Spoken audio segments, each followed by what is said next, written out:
నమస్కారం. మాగల్ఫ్ న్యూస్ కి స్వాగతం. ప్రతిరోజు 6 దేశాల తాజా వార్తలు మీకు అందించబడుతున్నాయి.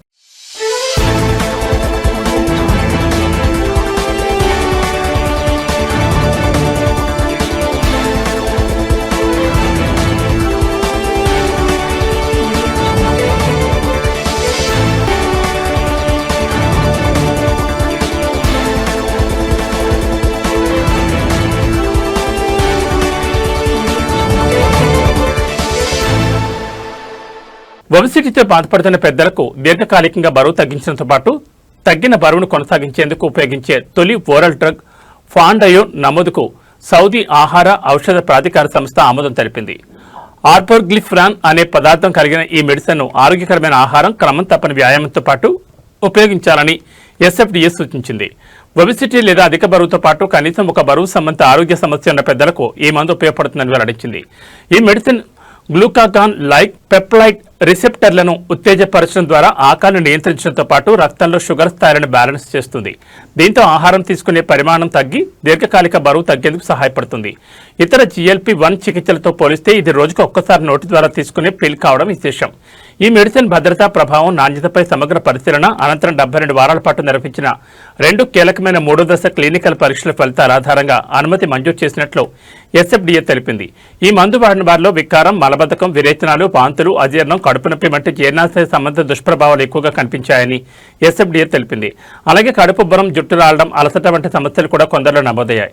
అయితే ఈ లక్షణాలు ఎక్కువగా స్వల్ప లేదా మధ్యస్థ స్థాయిలో ఉండి మోతాదు పెంచే ప్రారంభ దశలోనే కనిపించి అనంతరం తగ్గిపోయాయని పేర్కొంది. కాగా కొన్ని రకాల థైరాయిడ్, క్యాన్సర్, వ్యక్తిగత లేదా కుటుంబ చరిత్ర ఉన్నవారు, అలాగే సంబంధిత వంశపారంపర్య వ్యాధులు ఉన్నవారు ఈ మందును వాడరాదని ఎస్ఎఫ్డిఏ హెచ్చరించింది. వైద్యుల పర్యవేక్షణలో క్రమం తప్పని వైద్య పరీక్షలతో మాత్రమే ఈ చికిత్స కొనసాగించాలని సూచించింది.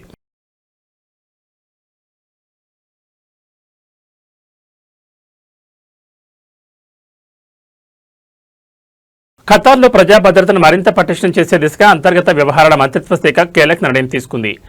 మెట్రాష్ యాప్ ద్వారా క్రిమినల్ ఇన్వెస్టిగేషన్ డిపార్ట్మెంట్కు భద్రతా సంబంధిత సమాచారాన్ని గోప్యంగా అందించే సదుపాయాన్ని అందుబాటులోకి తీసుకొచ్చింది. ఈ సేవ ద్వారా ప్రజలు ఎలాంటి సేవా కేంద్రానికి వెళ్లాల్సిన అవసరం లేకుండా నేరుగా మెట్రాష్ యాప్లోనే అనుమానాస్పద అంశాలపై సమాచారాన్ని అందించవచ్చని తన సోషల్ మీడియాలో ఒక వీడియోను షేర్ చేసింది. యాప్లో సెక్యూరిటీ విభాగంలోకి వెళ్లి సెక్యూరిటీ కంప్లైంట్ ఎంపికను ఎంచుకోవాలి. అనంతరం క్రిమినల్ ఇన్వెస్టిగేషన్ డిపార్ట్మెంట్ని ఎంపిక చేసి ప్రొవైడ్ ఇన్ఫర్మేషన్ ద్వారా వివరాలను నమోదు చేసి పంపించాలి. అనుమానాస్పద వాహనాలు, వ్యక్తులు, సంస్థలు, నివాసాలు, అలాగే నేర కార్యకలాపాలకు సంబంధించిన సమాచారాన్ని ఈ సేవ ద్వారా అందించవచ్చు. సమాచారం నమోదు చేసే సమయంలో పూర్తి వివరాలను ఖచ్చితంగా నమోదు చేయాలని హోంశాఖ సూచించింది. ప్రజల భాగస్వామ్యంతో భద్రతా వ్యవస్థను మరింత సమర్థవంతంగా తీర్చిదిద్దడం, అత్యవసర పరిస్థితుల్లో వేగంగా స్పందించడమే ఈ సేవ లక్ష్యమని ఖతార్ అంతర్గత వ్యవహారాల మంత్రిత్వ శాఖ వెల్లడించింది.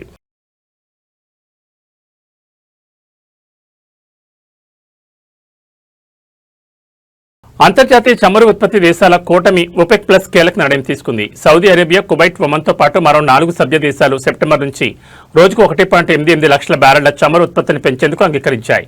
ప్రాంతీయ ఘర్షణల కారణంగా సరఫరా వ్యవస్థలో నెలకొన్న అంతరాయాల నేపథ్యంలో ఈ నిర్ణయం తీసుకున్నట్లు వెల్లడించాయి. మరోవైపు OPEC ప్లస్ దేశాలు స్వచ్ఛంద ఉత్పత్తి కోతలను పూర్తిగా ఉపసంహరించుకునే ప్రక్రియలో భాగంగానే ఈ పెంపు చేపట్టినట్లు నిపుణులు చెబుతున్నారు.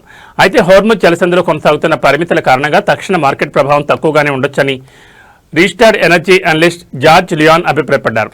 చమురు ఎగుమతులు సాధారణ స్థితికి వచ్చిన తర్వాతే సరఫరా పెరుగుదల ప్రభావం స్పష్టంగా కనిపిస్తుందని తెలిపారు. సెప్టెంబర్ ఉత్పత్తి పెంపుతో OPEC ప్లస్ గతంలో అమలు చేసిన 3 దశల ఉత్పత్తి కోతల్లో 2వ దశ ఉపసంహరణ పూర్తవుతుంది. ఇకపై కొత్త ఉత్పత్తి మార్పుల విషయంలో కూటమి తొందరపడకపోవచ్చని, 4వ త్రైమాసికంలో కొంత విరామం ఉండే అవకాశం ఉందని విశ్లేషకులు అంచనా వేస్తున్నారు. కొన్ని సభ్య దేశాలు ఉత్పత్తిని మరింత పెంచాలని భావిస్తున్నప్పటికీ రష్యా చమురు మౌలిక వస్తువులపై ఉక్రెయిన్ డ్రోన్ దాడుల ప్రభావంతో ఉత్పత్తి లక్ష్యాలను చేరుకోవడంలో ఇబ్బందులు ఎదుర్కొంటోంది. 2022 చివరి నుంచి 2023 వరకు చమురు ధరల పతనంపై ఆందోళన చెందిన OPEC ప్లస్ 3 దశల్లో ఉత్పత్తి కోతలు అమలు చేస్తుంది. దీని ద్వారా రోజుకు దాదాపు 6 మిలియన్ బ్యారెళ్ల వరకు ఉత్పత్తిని తగ్గించింది. అయితే 2025 నుంచి వ్యూహాన్ని మార్చుకుని క్రమంగా ఉత్పత్తిని పెంచుతూ వస్తోంది.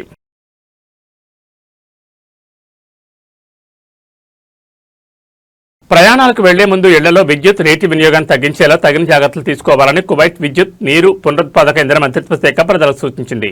జాతీయ వనరుల పరిరక్షణతో పాటు విద్యుత్, నీటి వృధాను అరికట్టే లక్ష్యంతో నిర్వహిస్తున్న సేవ్ అవగాహన కార్యక్రమంలో భాగంగా ఈ సూచనలు జారీ చేసింది.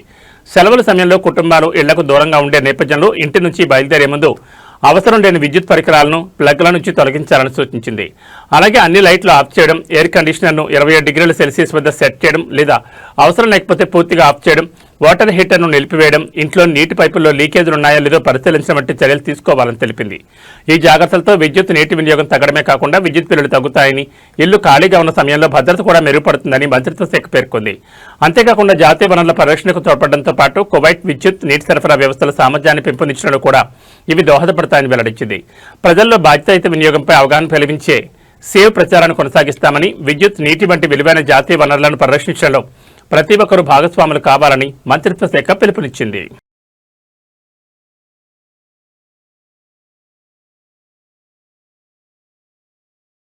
బహ్రెయిన్ ఇంటర్నేషనల్ ఎగ్జిబిషన్ సెంటర్ తన కొత్త హాస్పిటాలిటీ బ్రాండ్ ఈడబ్ల్యూబీ కెలెండర్ పేరుతో క్యాటరింగ్ సేవలను ప్రారంభించింది. ఎగ్జిబిషన్లు, సదస్సులు, కార్పొరేట్ కార్యక్రమాలు, వివాహాలు, వ్యక్తిగత వేడుకలతో పాటు ప్రభుత్వ, ప్రైవేట్ సంస్థలకు దీర్ఘకాలిక ఆహార సేవలు అందించేందుకు బుకింగులు ప్రారంభించినట్లు అధికారులు తెలిపారు. ప్రొఫెషనల్ చెఫ్ల బృందం రూపొందించిన ప్రత్యేక మెనూలలో అంతర్జాతీయ, ప్రాంతీయ వంటకాలతో పాటు లైవ్ కుకింగ్ స్టేషన్లు, వినియోగదారుల అవసరాలకు అనుగుణంగా ప్రత్యేక డ్రైనింగ్ సదుపాయాలు అందుబాటులో ఉంటాయని వెల్లడించారు. సుమారు 3600 చదరపు మీటర్ల విస్తీర్ణంలో ఏర్పాటు చేసిన బహ్రెయిన్లోని అతిపెద్ద సమగ్ర ఈవెంట్స్ కిచెన్ ద్వారా రోజుకు 10,000 మంది అతిథులకు భోజనం అందించే సామర్థ్యం ఈ కేంద్రానికి ఉంది. చిన్న స్థాయి సమావేశాల నుంచి అంతర్జాతీయ ఎగ్జిబిషన్లు, భారీ వేడుకల వరకు అన్ని రకాల కార్యక్రమాలకు క్యాటరింగ్ సేవలు అందించనున్నట్లు నిర్వాహకులు తెలిపారు. ఎగ్జిబిషన్ సెంటర్లో జరిగే కార్యక్రమాలతో పాటు బహ్రెయిన్ వ్యాప్తంగా ప్రైవేట్ వేడుకలు, కార్పొరేట్ ఈవెంట్లు, దీర్ఘకాలిక క్యాటరింగ్ ఒప్పందాలకు కూడా ఈ సేవలను విస్తరించనున్నట్లు వెల్లడించారు.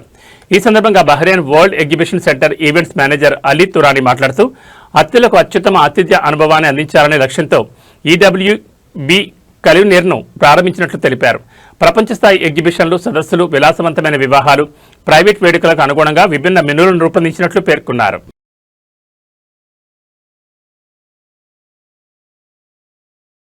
ఒమన్లో 2026 తొలి 6 నెలల్లో జననాలు, మరణాల సంఖ్య 2 తగ్గినట్లు తాజా గణాంకాలు వెల్లడించాయి. గత ఏడాది ఇదే కాలంతో పోలిస్తే జననాలు 1.7%, మరణాలు 7.3% తగ్గినట్లు Oman national centre for statistics and information వెల్లడించింది.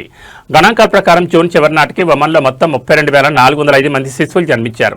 వీరిలో 28,828 మంది ఒమాన్ పౌరుల కుటుంబాల్లో, 3,577 మంది ప్రవాస కుటుంబాల్లో జన్మించారు. ఇక ఒమన్ పౌరుల జననాల్లో 14,793 మంది బాలురు, 14,035 మంది బాలికలు ఉన్నారు. ప్రవాస కుటుంబాల్లో జన్మించిన వారిలో 1,847 మంది బాలురు, 1,730 మంది బాలికలు ఉన్నారు. జూన్ నెలలో మాత్రమే ఒమన్లో 5,560 జననాలు నమోదయ్యాయి. మే నెలలో నమోదైన 5,665 జననాలతో పోలిస్తే ఈ సంఖ్య స్వల్పంగా తగ్గింది. ఒమన్ మహిళల్లో జననాల సంఖ్య గత ఏడాదితో పోలిస్తే అత్యధికంగా 3.7% తగ్గింది.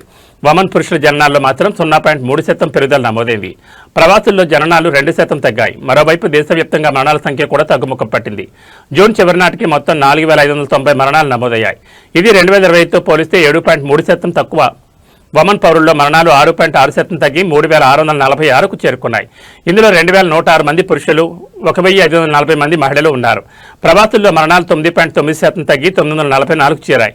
జూన్ నెలలో 736 మరణాలు నమోదయ్యాయి. ఇందులో 590 మంది ఒమన్ పౌరులు, 146 మంది ప్రవాసులు ఉన్నారు. మహిళల మరణాల సంఖ్య పురుషులతో పోలిస్తే ఎక్కువగా తగ్గినట్లు గణాంకాలు చెబుతున్నాయి.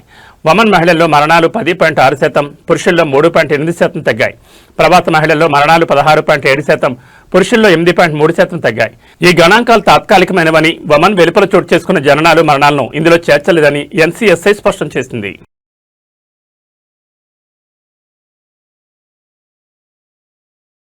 ఇవి మా గల్ఫ్ న్యూస్ విశేషాలు. మరో బులెటిన్లో మళ్ళీ కలుసుకుందాం. నమస్కారం.